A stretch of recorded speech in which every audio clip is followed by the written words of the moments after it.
A motel clerk disappears, leaving behind a trail of blood. Investigators have their suspect, but without a victim, what can they charge him with?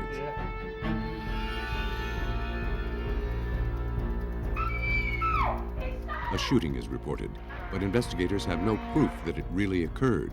What do you have on the victim? Until they can sift fact from fiction, they haven't got a case. Is a missing sofa the key to a woman's disappearance? The prosecution can't rest until it can make sense of a series of odd clues. Murder is usually the most obvious of crimes. The victims' bodies mute witnesses to violence. But their silent testimony may go unheard when they disappear without a trace.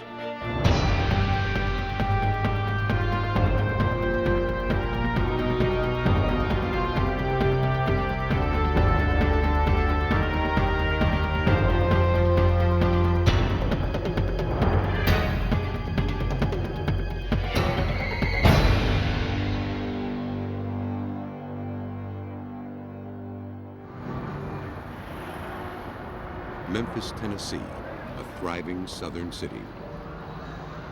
Home of Beale Street, the Blues, and Elvis Presley. But in 1997, it played host to a deadly mystery. In the early morning hours of February 8th, a man arrived at a Memphis motel.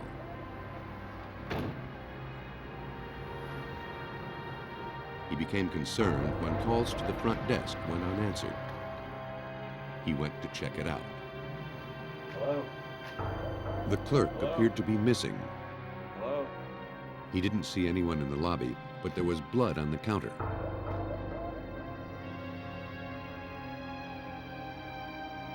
The office security door was open, and he noticed more blood on the frame.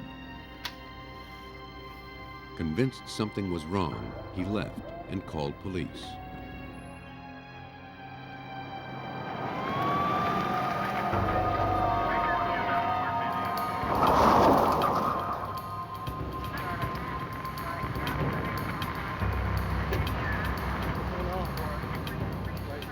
When Memphis police arrived, they discovered blood outside the motel entrance. Smearing indicated something had been dragged across the pavement.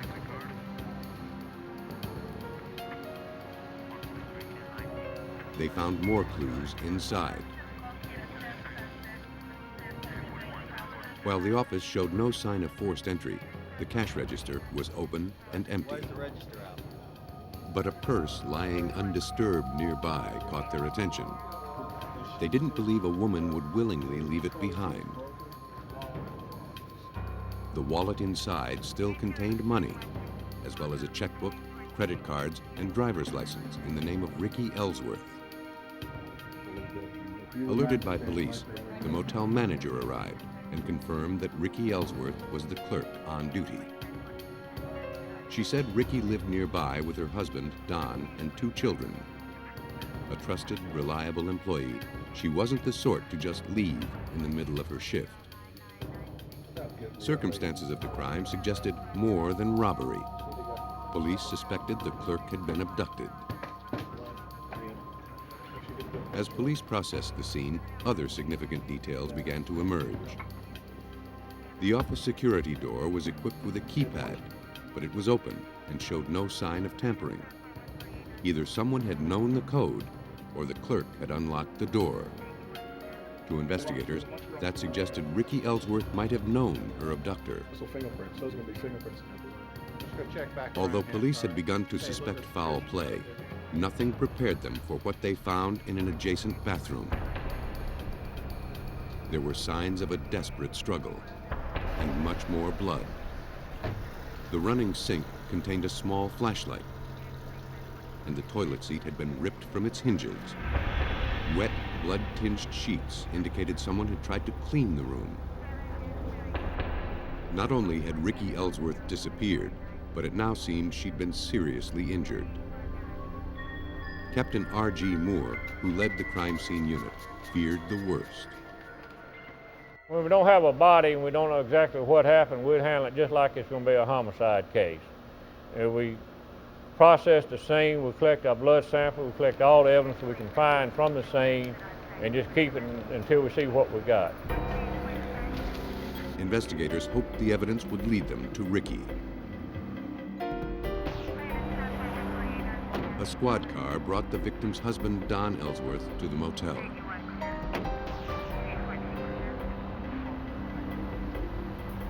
He said he and Ricky were happily married.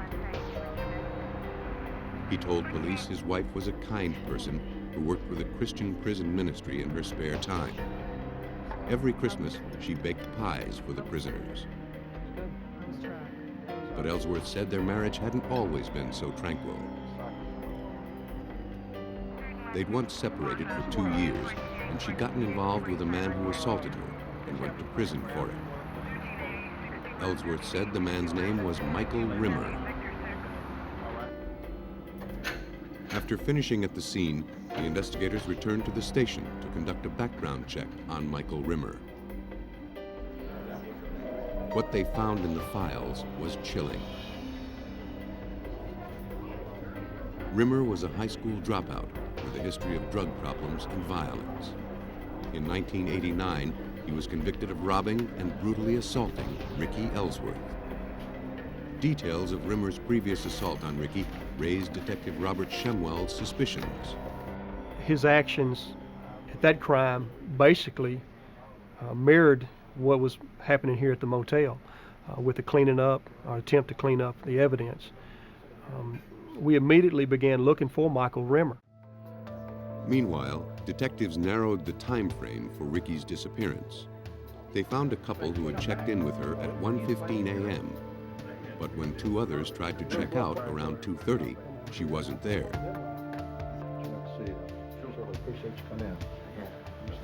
Detectives located a witness who said he pulled into the motel at approximately 2:15, hoping to rent a room.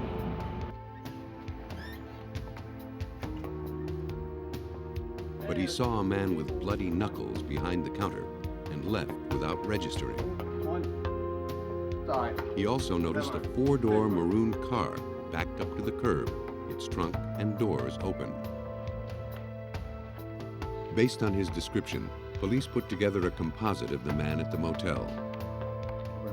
Using an identikit, a collection of facial parts and features that can be assembled as needed, the suspect's face came together. It resembled Michael Rimmer. Detectives then asked the witness to look through an album of more than 50 mugshots, including Rimmer's. Their hopes were dashed when he couldn't positively identify Rimmer as the man with the bloody knuckles. Detectives learned from a co-worker that Ricky had recently gotten a birthday card from a Michael in Mississippi. She took the card into the back office to read, but became angry and threw it away. It was becoming clear to detectives that if they wanted to find Ricky Ellsworth, they needed to find Michael Rimmer. They started at the auto repair shop where he worked. Nobody had seen him since Friday, the day before Ricky disappeared. He'd left his tools and paycheck behind. One more critical fact emerged. When we got to talking to the employees there, this same maroon 4-door vehicle was described as being Michael Rimmer's car. So then we decided we need to track down and find out where Michael Rimmer got this 4-door maroon vehicle. It wasn't registered to Rimmer. If it wasn't his, detectives wondered where he'd gotten it. His co-workers sent detectives to another friend of Rimmer's who told them that his own maroon 4-door car had been stolen a month earlier, shortly after he'd last seen Rimmer. After 4 days, Ricky Ellsworth was still missing, and so was Michael Rimmer. Hoping for a clue to his whereabouts, police questioned his brother. Richard Rimmer said he'd last seen Michael on the morning of February 9th, just hours after Ricky Ellsworth disappeared.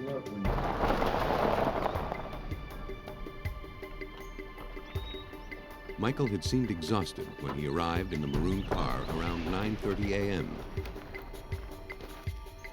He asked Richard if he knew how to remove a blood stain from the back seat.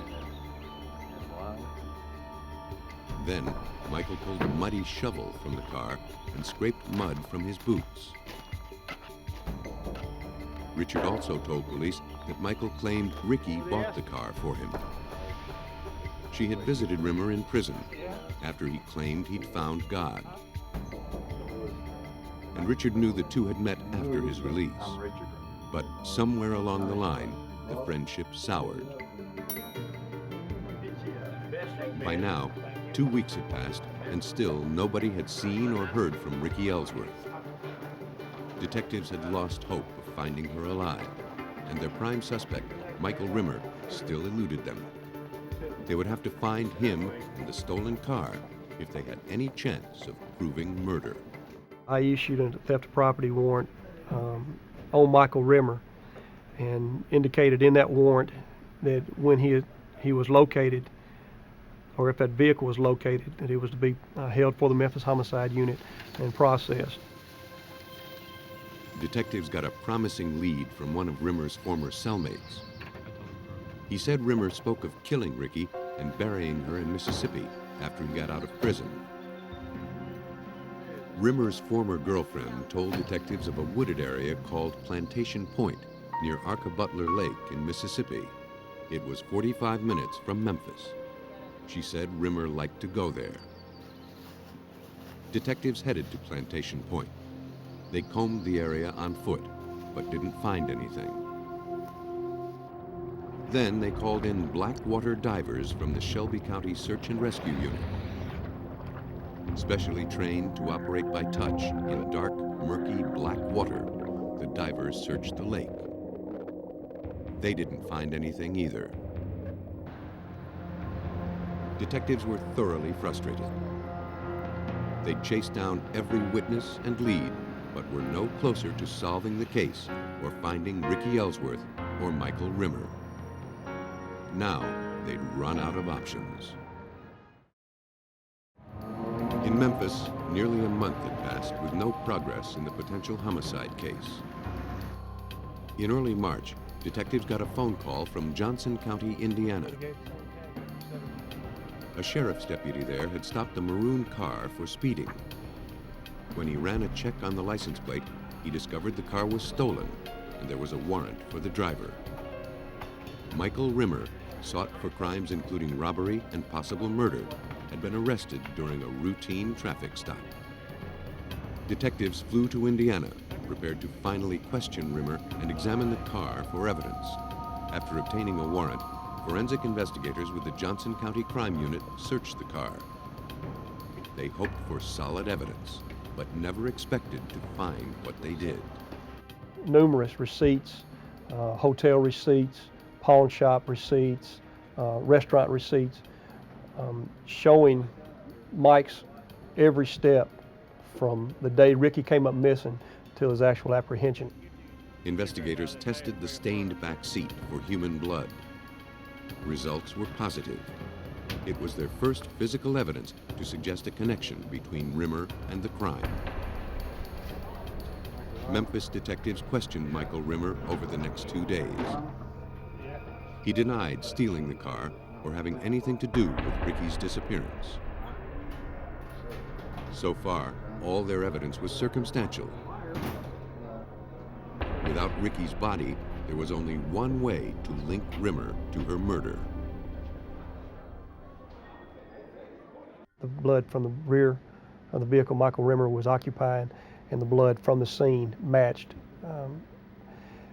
We had a problem though. We had to determine or show somehow that that blood was Ricky Ellsworth's blood.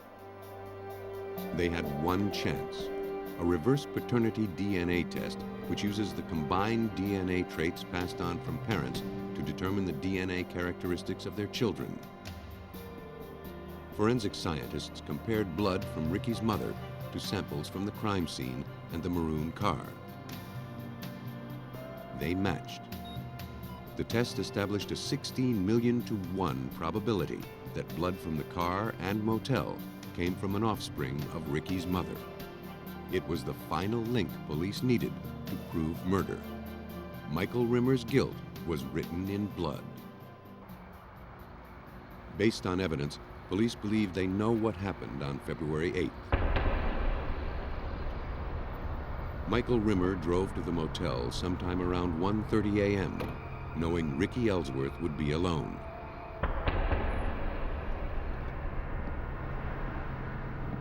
When he arrived, she let him into the office.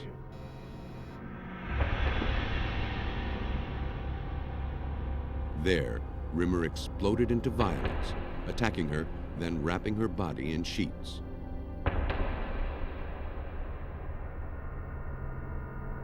Afterward, he tried to clean the room, but gave up and left the sink running.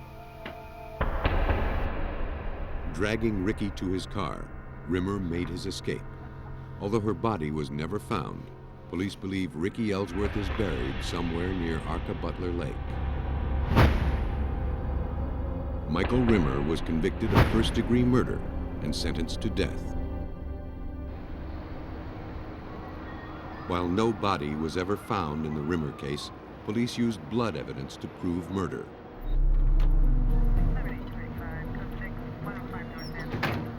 But in Cleveland, Ohio, police would have to build a case on even less. On Saturday, December 15, 1984, Cleveland police were called to the home of Ernestine Campbell. She reported that her brother, Henry, was missing, and she feared for his life because she'd heard he'd been shot and his body hidden in an alley. She told police she'd last seen Henry the night before when he'd left home for a nearby after-hours spot.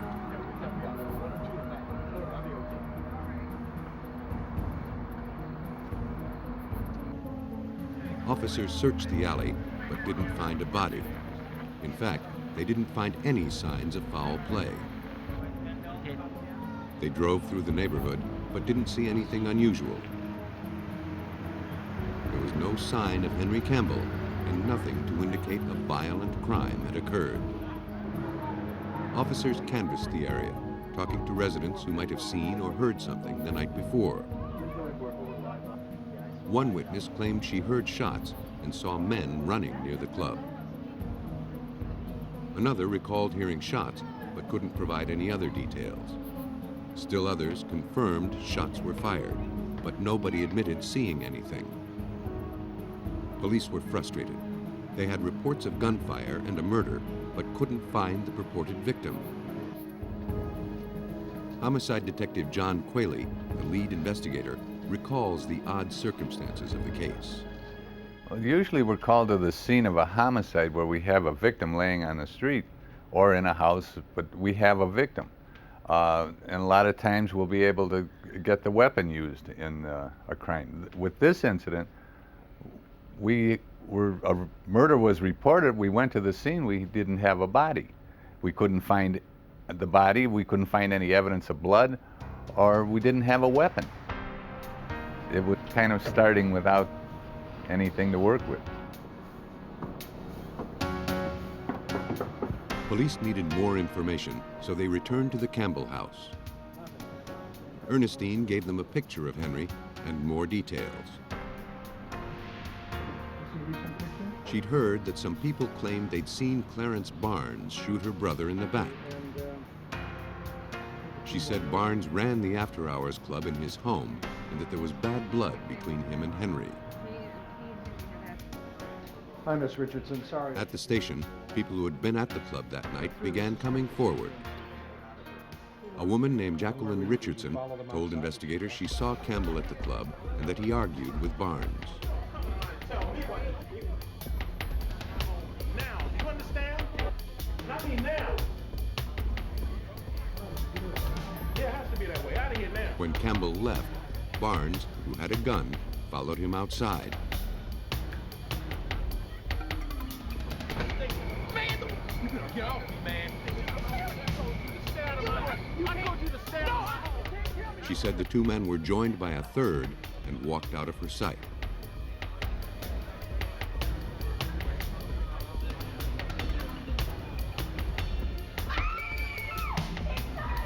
Shortly after that, a woman ran into the club, screaming that there'd been a shooting and Henry Campbell was injured. The other first two, or was he Richardson went outside, where a passerby told her some men were chasing and shooting at another. all three She of said she didn't see anything and returned to the them club. with the gun? Yes, he was. Barnes was already there, asking everyone to leave. Okay, Mr. Santiago. As the search continued for evidence of murder, Victor Santiago told police With what those he people knew. that night? No. He was the third man Jacqueline Richardson had described, and his account took up where hers left off. Give your whole. You don't care. If you don't care, I don't care who your boys are. He said he'd seen the two men arguing outside the club and heard Barnes order Campbell to leave. According to Santiago, Campbell caught up with him a few moments later. As they walked down the street, he heard a shot and Campbell fell forward. Santiago said he took cover, then watched Barnes fire 3 more shots at the prostrate Campbell.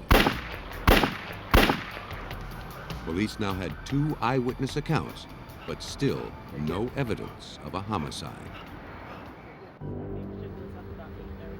Henry Campbell had disappeared, and detectives had 2 eyewitness accounts of murder, but no body and no evidence. Several residents claimed Clarence Barnes bragged that he'd burned Campbell's body and that nobody would ever find him. Investigators brought Barnes to the station for questioning. Let's take the chair on your left. He admitted having words with Campbell and asking him to leave, but said he didn't know what happened after that. He denied having anything to do with Campbell's disappearance. When police asked Barnes what he did for a living, he told them he worked at the Animal Resource Center at a local university. That immediately rang a bell in Qualey's mind, and he called Barnes's supervisor. We asked him if he had an incinerator in the school. And he said, oh, yes. And we asked him how big it was. He said it was big enough to incinerate a steer. We told him then that we were investigating a homicide and that possibly there may be human remains in the incinerator, and asked him if he would seal the room. He did. The next morning, detectives and a team of forensic investigators went to the Animal Resource Center, believing they might find the remains of Henry Campbell. While the facility director arranged access to the incinerator, the security chief showed them surveillance video from the night Campbell disappeared. It showed Barnes arriving around 3:30 a.m. He backed into the receiving area, which was approximately 15 feet from the incinerator entrance. Police could see him carrying something toward the incinerator room, but couldn't identify what it was. The picture then jumped away and came back, and the next picture was the incinerator door open and Clarence pushing a cart in there. You could not see what was on the cart, but we knew he was in the incinerator room at that hour. When investigators saw the incinerator, they knew they were in for a long, complicated task. Dr. Elizabeth Balraj, coroner of Cuyahoga County, recalls the challenge. There were 100 gallons of cremated ashes containing the remains from various animals, and we had to sift through those and find a very small amount of human bones. If human bones were to be found at all. The team began the painstaking process of sifting through the incinerator contents. Using a fine mesh screen, they collected fragments of bone and other unburned debris. Though most of the fragments were tiny and charred, some appeared to be human, including a vertebra, mandible, and part of a pelvis. They also found a piece of melted lead. Its size and mass were consistent with a .38 caliber bullet. It was the first solid evidence of murder. Although investigators believed they'd found Henry Campbell, their case would go up in smoke if they couldn't prove it.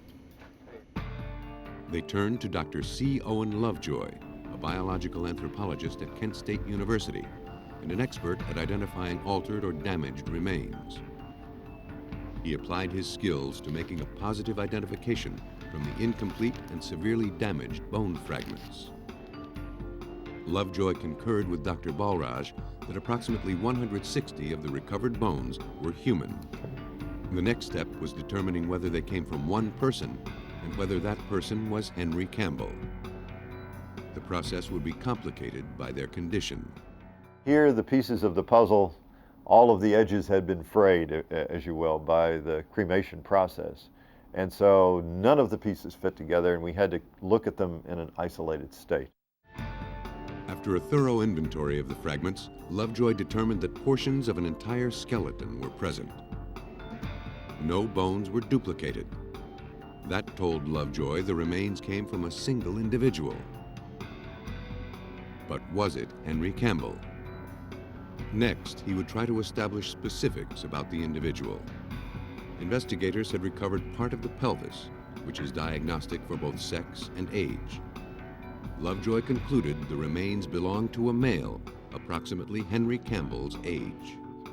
While detectives were closer to proving they'd found Campbell, they needed positive identification. But Lovejoy couldn't give them that, not without more to go on. Whenever we have a candidate individual that we believe the skeletal remains might match, what we do is we try to get a premortem X-ray. Investigators delivered existing X-rays of Henry Campbell to Dr. Lovejoy. Could they help him prove murder?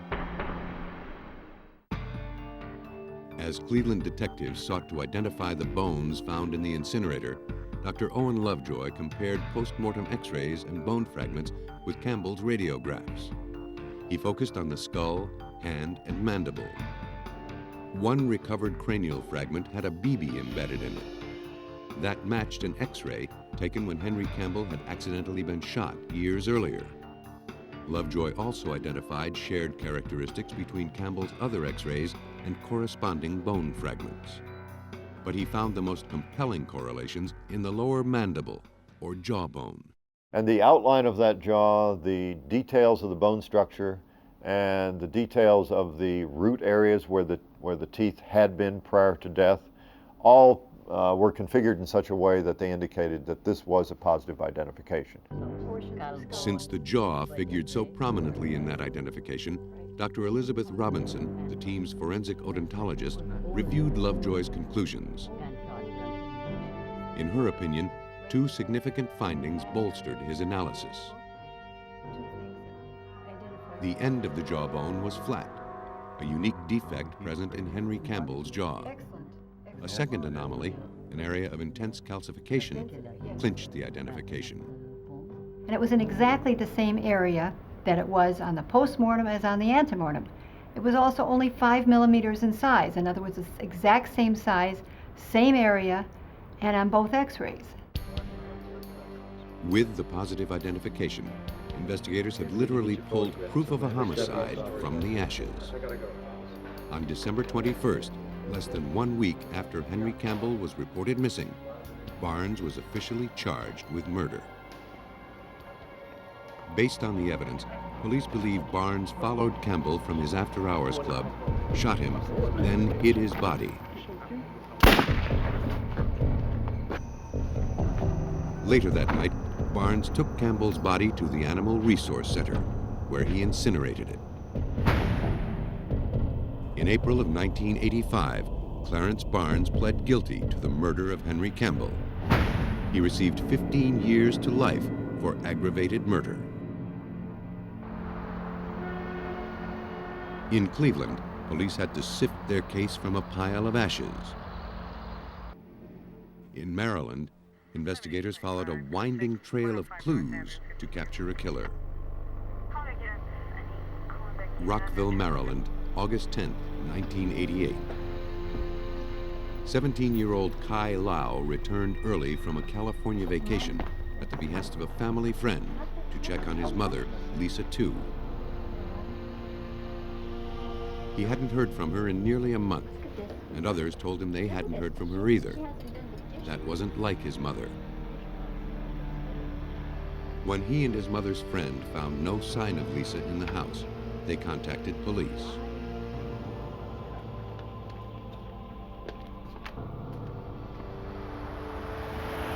They went to the Special Investigations Office at the Montgomery County Police Department to report her missing. Great, thanks. You're welcome. Detective Turner? Yes. Hi. Kai informed officers that nobody had seen or heard from his mother for a month. Yes, the reason I called is... He said that his stepfather, Gregory too, might know more, but he was overseas on business and Kai didn't know how to reach him. Before Gregory left, he told friends that Lisa had flown to San Francisco to visit a friend in the hospital. For him to not talk to me for so long and all of us... Kai said it was unusual for his mother to go away without telling anyone except Gregory. Police promised to investigate. Anything look suspicious up there? Yes. They began by contacting the airlines. Records confirmed that a one-way ticket had been purchased for LL2 on July 13th. The destination was San Francisco via a connecting flight in Los Angeles. The ticket to Los Angeles had been used, but not the one for San Francisco. It appeared Lisa, too, wasn't planning to come back. This is the one from That was her right, but the detectives needed to make one more call. They contacted the friend Lisa was supposed to be visiting in San Francisco. She said she hadn't been in the hospital, wasn't expecting Lisa, and hadn't talked to her in months. Now, detectives began to consider whether Lisa too intended to disappear, or if there might be a more sinister explanation. Detective Roger Thompson worked the case. It was not the normal missing person case where we know somebody's missing for a particular reason. They may not contact family members, but we sooner or later find them. This had some mystery to it. To find out more, detectives spoke to several of Lisa's friends and learned the twos had been married nearly 10 years.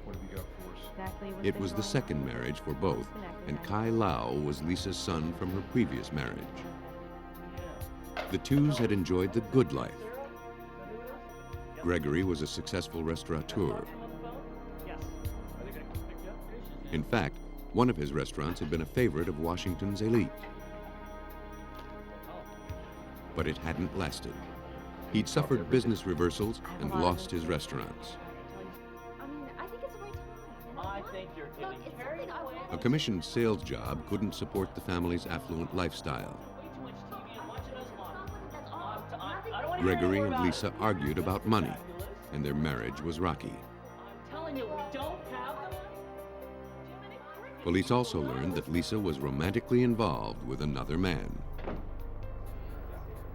Police questioned him at his office. He said he spoke to Lisa the afternoon of July 14th, the last day anyone saw or heard from her. He denied knowing anything about a trip to San Francisco and expressed concern over Lisa's sudden disappearance. He indicated Lisa's husband was suspicious about their relationship. When he passed a polygraph test, investigators believed he was telling the truth. Detectives checked out the family's finances and saw indications of serious problems. Gregory was $30,000 in debt. Detective Mike Turner realized too was under a lot of pressure. Gregory was known to like to gamble, and we determined that he, through interviews with friends, had accrued some debt in gambling that he had not been able to pay. And this was another problem that arose with his relationship with Lisa. Detectives also learned Lisa Too's bank and charge accounts had been inactive since early July. That didn't make sense if she was alive. They discovered that her husband, who was still unreachable on a business trip, would collect a $200,000 life insurance policy if anything happened to his wife. Detectives began to suspect that the couple's financial woes might spell more than a simple missing persons case. As the investigation continued, Lisa's son was doing a little detective work of his own. Kai Lau found his mother's address book in her bedroom. That was odd because she seldom went anywhere without it. He also noticed that furniture in the house was missing or rearranged. he called Detective Turner. Hi, Detective Turner. Kai returned to the police station and met with investigators. Look, I've also got this withdrawal. He had found that $44,000 had been withdrawn from a bank account Lisa kept for his education. Yeah, almost enough for a college tuition. And that wasn't all. Like I said, the money. Kai told police his stepfather's gun was missing, and a sleep sofa had disappeared. He said his mother often slept on it when she and Gregory weren't getting along. Kai also informed detectives that his stepfather, Gregory, was due back from his business trip that evening. By now, investigators had a lot of questions for Gregory, too. They met him at the airport and brought him to the police station. Officer, have a seat right here. He was concerned about his wife and was eager to help police. He told them he bought Lisa a plane ticket to San Francisco so she could visit a friend in the hospital. He said he drove her to Dulles International Airport the next day and watched her board the plane. You wouldn't lie to us, would you, Mr. Two? Absolutely not. He claimed she called from Los Angeles and said she was awaiting the flight to San Francisco. He hadn't heard from her since. When they told him Lisa's friend wasn't sick and wasn't expecting her, he seemed surprised. That's what Lisa told me. Well, Then he offered another explanation. He claimed his wife was unhappy with her appearance and wanted plastic surgery. He said they'd argued about it in the past. He surmised that might have been the real reason for the trip. Lisa probably made up the story of a sick friend, realizing he wouldn't buy the ticket if he'd known the truth. When detectives inquired about the missing sofa, Two said it was infested with mice and he had it hauled away. He also said he threw the gun away after a well-publicized local incident where a homeowner shot some trespassers. He explained away the $30,000 debt as business and travel expenses. Two begged off further questions, saying he was tired from his long trip. Detectives agreed to continue the interview another day if Two would take a polygraph test. He agreed and promised to return the following Monday. Sure, you're pretty good. Okay. Thank you very much. Gregory, too, didn't keep his appointment. He skipped town. To detectives, that seemed the act of a guilty man. We then felt that the suspicions that the family had, that we had put together since the initiation of the investigation, now had come to fruition, and we were looking probably at a homicide. Their suspicions about Gregory, too, grew even more when Kai brought them an Air Express letter from California. In it, Gregory claimed he was in Los Angeles looking for Lisa. If he didn't find her there, he planned to continue his search in San Francisco. Investigators considered the letter a self-serving excuse from a guilty man. But believing and proving are two different things. Without Lisa's body, there was no evidence she was dead. They began looking for proof in Gregory's story. Investigators followed up on Kai's tip about his missing college money and enlisted the help of the state's attorney's office. John McCarthy, deputy state attorney in Montgomery County, found Lisa had controlled it. Gregory, too, cleaned out that account.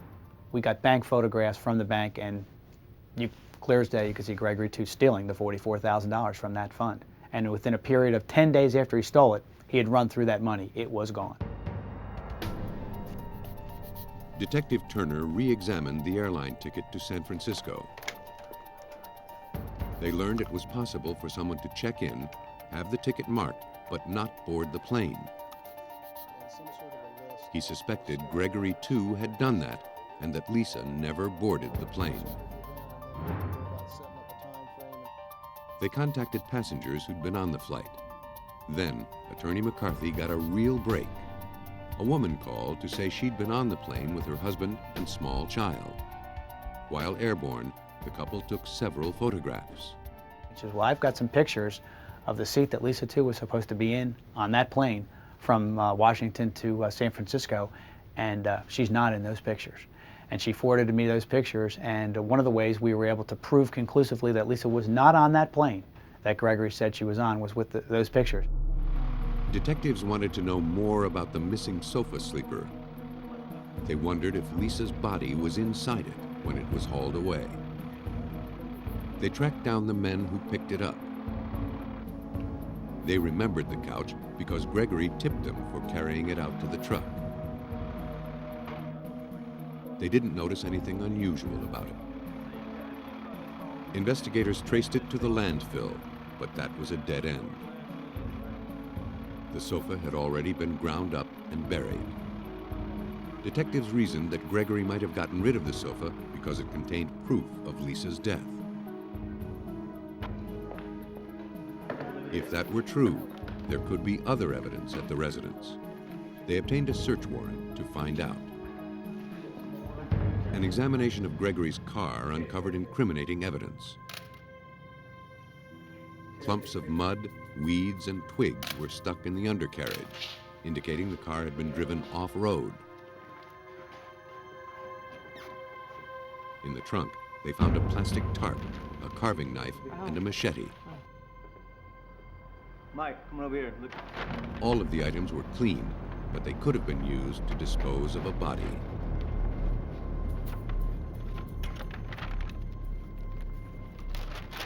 Inside the house, detectives found their first physical evidence of foul play.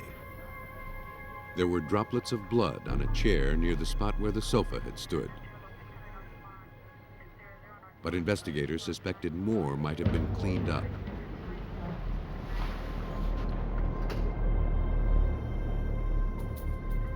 To find out, they processed the area with a Luma light, which makes blood that cannot be seen with the naked eye glow. They discovered blood spatters where the sofa had been, and it displayed a significant pattern.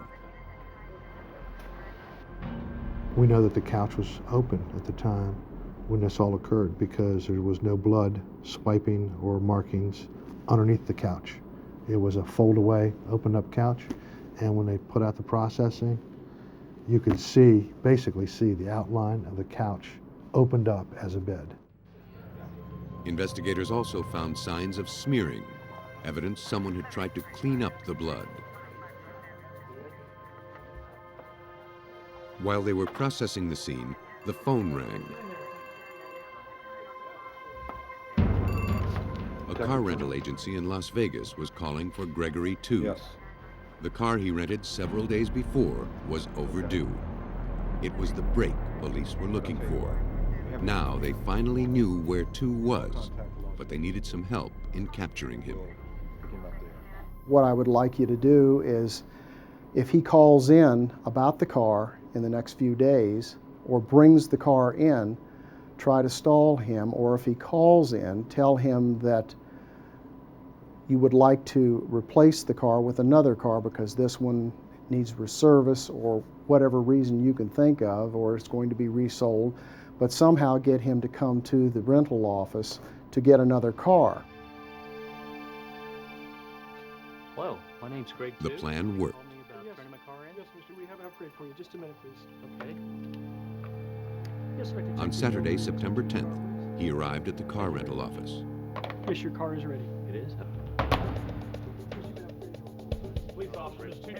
Police arrested him on a fugitive warrant, nearly a month after he disappeared.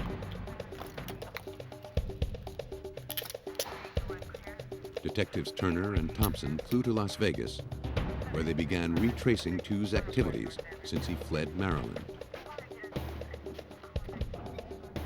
A matchbook in his hotel room led them to a Chinese restaurant. The manager recognized 2 from a photograph. She told investigators he had applied for a job, saying his wife was dead and he wanted to start a new life. On the job application, he gave his name as Greg Sen. When the detectives returned home with 2, they called in a document examiner at the Maryland State Police Crime Lab. They knew Gregory had used aliases. They wanted to confirm whether the handwriting on the job application and other items he wrote matched the bank slip closing Kai Lau's college account. The stolen money would provide the motive for the more serious crime of suspected homicide. After providing known samples of Tu's writing, detectives awaited the results of the document examination. The job application, bank slip, and other documents were compared against Tu's handwriting. In making the comparison, factors such as writing style, speed, and pressure are all studied. Document examiner David Sexton explains. And it's a combination of those characteristics as well as a combination of recognizable letter formations and that combination of characteristics that are unique to the individual's handwriting. The writing on the job application, bank slip, and other documents was Gregory Tu's. Fine, how are you? Police also consulted a forensic serology investigator about the blood spatters found at the Tu house. He confirmed they were consistent with a high-velocity wound, most likely from a gunshot. Despite all the evidence investigators had collected, their case was still flawed. They needed something solid to prove murder. Without Lisa's body, the only physical evidence they had was blood from the house. In a divorce settlement. They had to somehow tie it to the victim. Katley, Karen, and Linda, and They had only one chance, and it was a long shot. To prove Lisa Tu had been murdered, Maryland investigators had to link her to the blood in the house. They hoped forensic DNA analysis could do that, but in 1988, it was still in its infancy. In fact, DNA evidence had only been used in a few trials nationally, none of them murder cases. And the Tu case posed a significant challenge.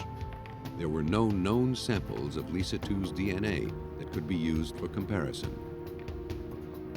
Without them, it would be difficult to connect Lisa with the blood spatter. The DNA lab needed to perform a reverse paternity test, but this time they would have to work backward. They would determine Lisa's DNA from the blood of her son.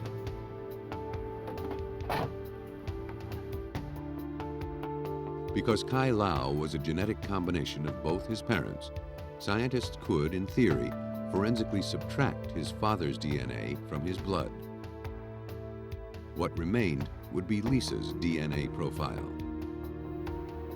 Blood was drawn from Kai Lau and from his father in Hong Kong for comparison. By process of elimination, the lab confirmed with 98 to 99% accuracy that blood found at the Tu house was Lisa's. With forensic DNA testing, detectives were able to prove homicide. Investigators believe Gregory Tu was moved to murder by jealousy over his wife's affair and the prospect of solving his financial problems with her life insurance. They pieced together a likely scenario for the night of July 14th. There were indications that the couple had argued, perhaps over the affair, perhaps about money. Desperate and enraged, Gregory Tu pulled his gun from the cabinet and shot Lisa. He then disposed of her body. Despite his protestations of innocence, Gregory Tu was convicted of first-degree murder on November 21st, 1989. He is currently serving a life sentence. Lisa Tu's body has never been found. Once, police had no chance of proving murder without a body. But today, they can make a case on forensic science, even when the victim has disappeared without a trace.